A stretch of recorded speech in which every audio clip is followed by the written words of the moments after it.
Okay, boy. Come on. All right, so I'm here with our boy Bandit, and he's going to be graduating today. So just wanted to show some of the things he's learned here.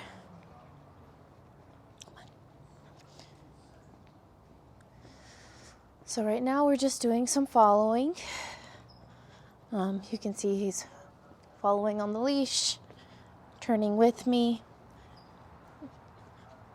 Also, I'm able to kind of steer him off of me if I make a turn into him. So he has a good understanding of how to follow the leash.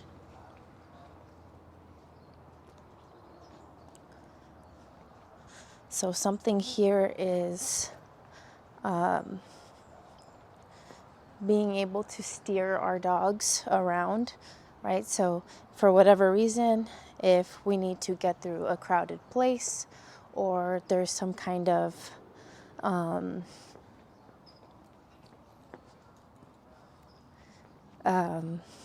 emergency, you can bring your dog close to you and kind of steer them with you. So not the same thing as loose leash walking here that I'm doing now, where most of the following is on him. Oh, good boy. Where here, if I'm steering him, just making sure that he's coming with me and able to stick right next to me wherever I go. Okay, so two different ways of walking your dog. You got your loose leash walking, and then you also have your ability to steer them around. Again, if there's any kind of emergency or whatever it is, you have to get through a crowd, want him to be close to you, you're able to do that as well. So he's obviously developed a good understanding of how to go with the leash. Okay, come on. Second thing here is being able to be guided with the leash into his commands. So if I pull up on the leash, he'll sit. If I pull down on the leash, he will lay down. If I pull towards me, he will come towards me. So again, very similar. Good boy. Good boy. Very similar to the steering is his ability to follow directional pressure. Okay. And then the second here will be his hand signals. So if I, come on.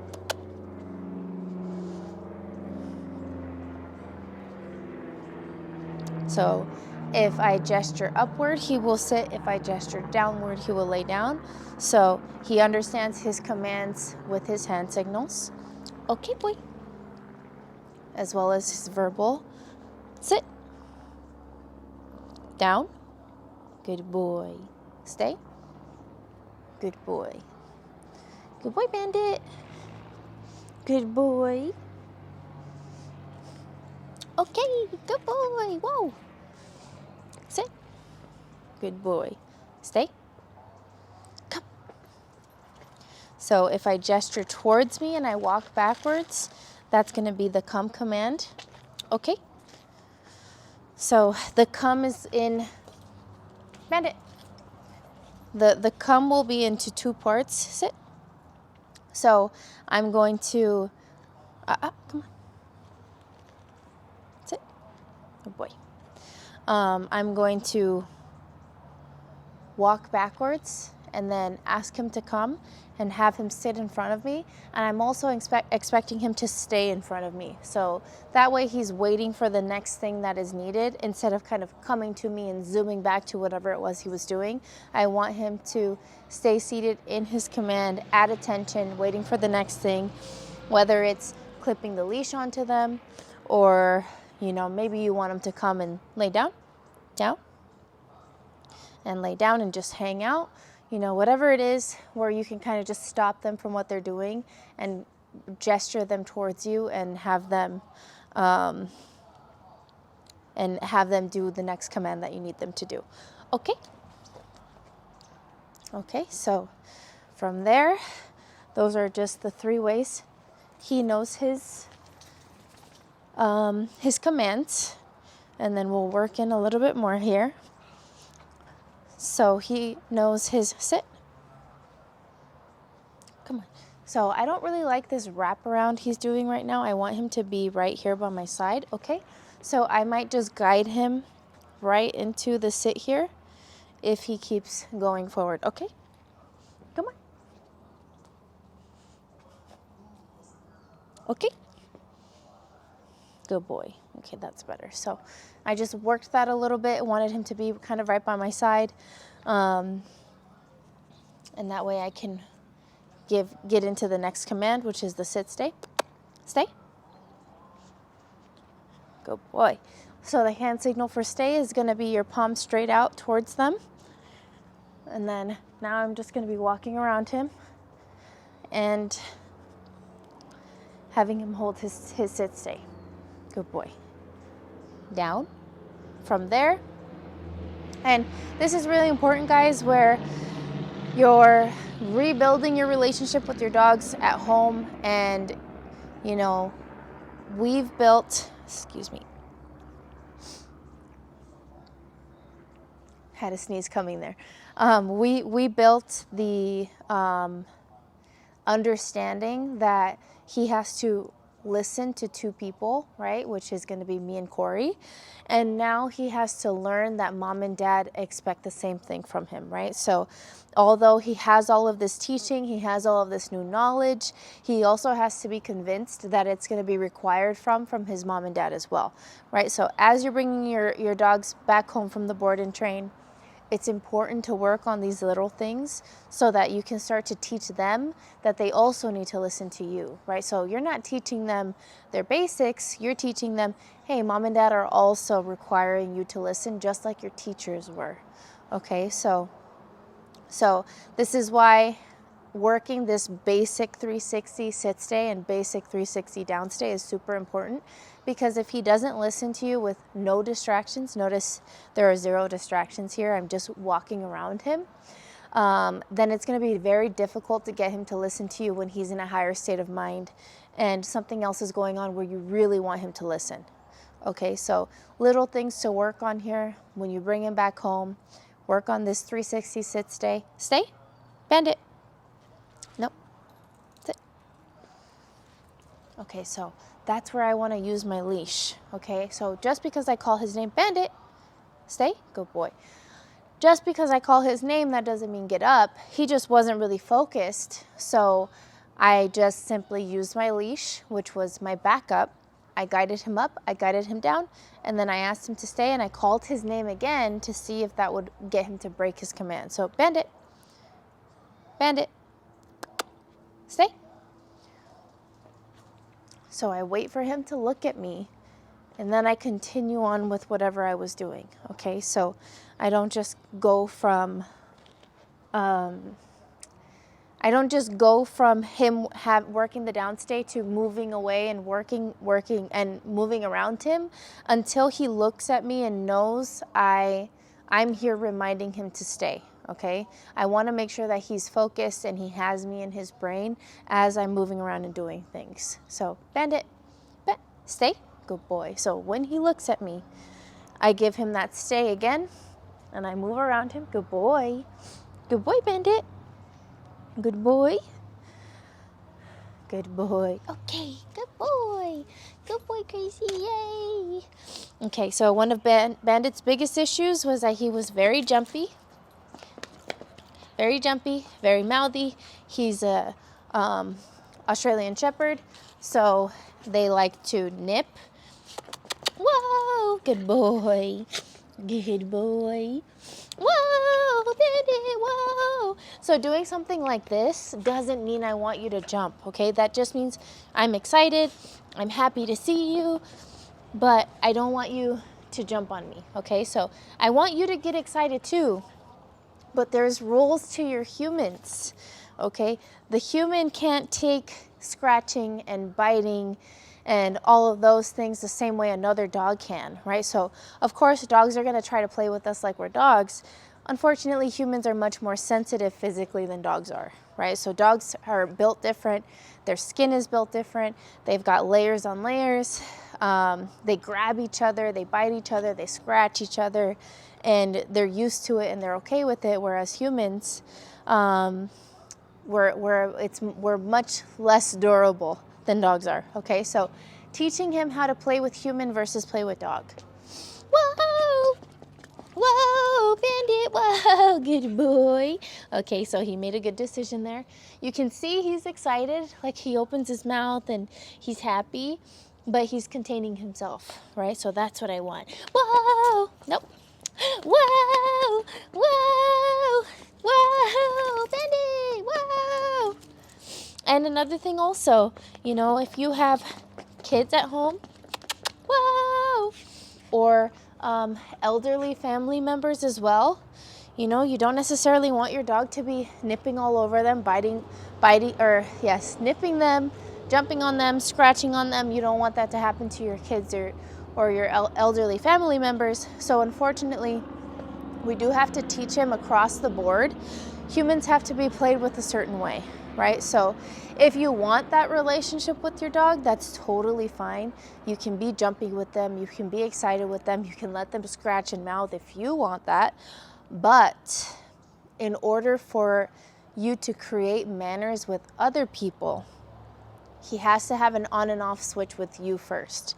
So meaning that kind of play doesn't start until you initiate it, and that play has to stop when you ask them to stop.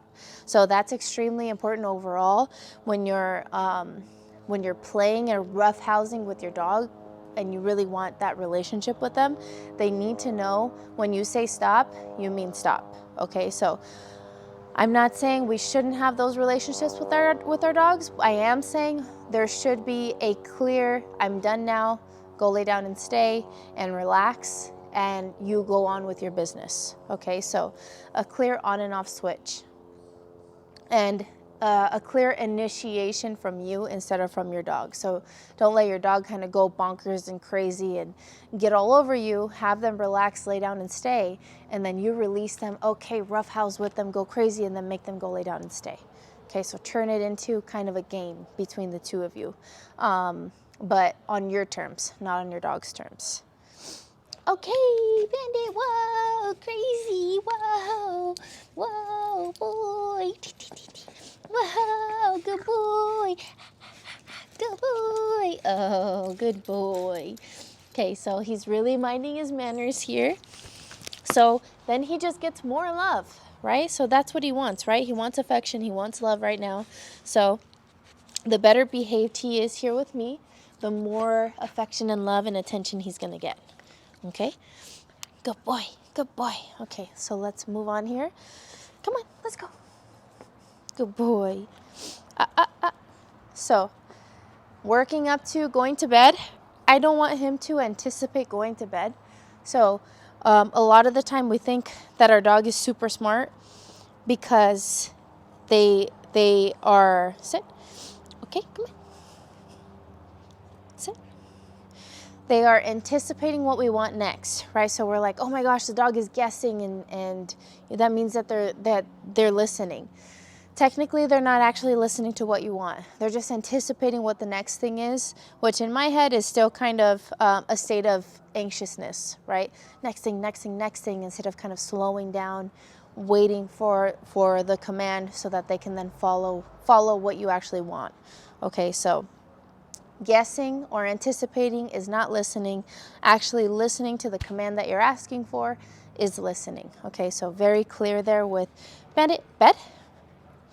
Now wanting him to go to bed. Good boy, stay. So I want to be clear here with having him sit. Okay, sit on the bed. Okay, versus sit, stay, versus laying down. Stay. So let's see here. As I bring in some distractions, I want him to hold his sit stay on the bed. So really important here as we work on distractions with our dogs that we're working with things that they like, and we're also on the same token working with things that they don't like. Okay, so something like the ball is something that he might want to go towards versus something like the scooter he might want to attack or run away from. Okay, so working on both sides of the spectrum here in regards to teaching our dogs. Okay, so he breaks it, right? Perfect. You're just gonna bring him back, not say any words. Gonna bring him back up with the leash. Notice I gave him 3 little jabs there. Bandit, stay. Get that eye contact. Stay. Ask him to stay. And then I can do that again. Okay, so I'm going to rework the place where he messed up, which was when I accidentally dropped the ball, right? So I dropped it. Good boy. I might actually reward there. Good boy. At this point, at the end of his program, 3 weeks, I would expect him to hold it, and I actually wouldn't want to reward for that little moment there. But I think at home, as you guys are reworking in your relationship and teaching him how to behave at home, I think you should use your rewards there in these moments, especially him being so young. You want to continue with stay. Reinforcing these good decisions here. Good boy. Good boy. Good boy. Okay. Okay. Bed. Sit.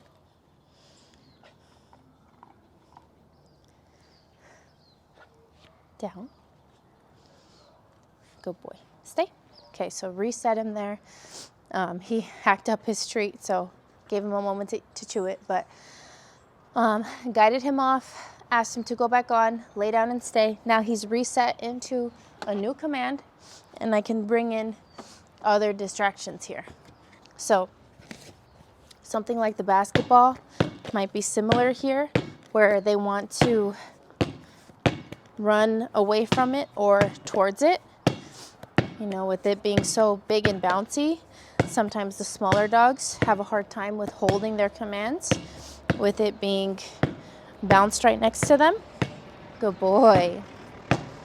Good boy, Bandit. Whoa, Bandit, whoa! Hi, Bandit, hi, whoa! And Bandit also has some kids at home. So, you know, that's gonna be a great distraction stay for him, is having to work his downstay while the kids are playing. Obviously, you know, Corey and I are not kids and we don't have any to work with here, but trying to add as much energy and excitement as we can to the downstay so that we can start to proof these things and get him set up for his home with his kids. Okay, so he chews the bandana. I'm gonna give him a check there. Okay, so teaching him not to chew things that are not supposed to be chewed on, right? So bandana is not something to be chewed on, and your leash is not something to be chewed on. Okay, so again, being picky here with showing him stay. You know, we get a lot of questions on how do we teach the dog not to chew certain things, right? Well, that's half of it. Half of it is giving them some kind of negative reinforcement to let them know, hey, don't chew on that. Okay, the other half is allowing them to chew the things that we want, like the bones, their own toys, rope toys, whatever it is. Not to be confused with eliminating mouthing or chewing on things by giving them something, okay? I think that there needs to be 2 things going on there. One being given some kind of negative reinforcement for chewing the wrong thing, but also giving some positive reinforcement by chewing the right thing. The positive reinforcement in that moment, would be not giving him any kind of feedback, right? So just letting him chew it. So checking him for chewing the wrong things versus just letting him chewing the right things.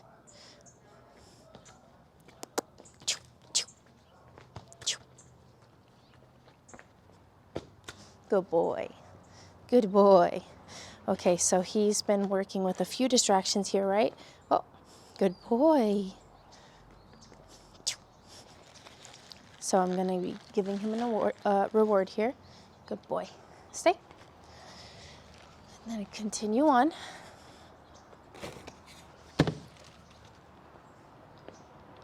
Okay, so skateboard would be next here.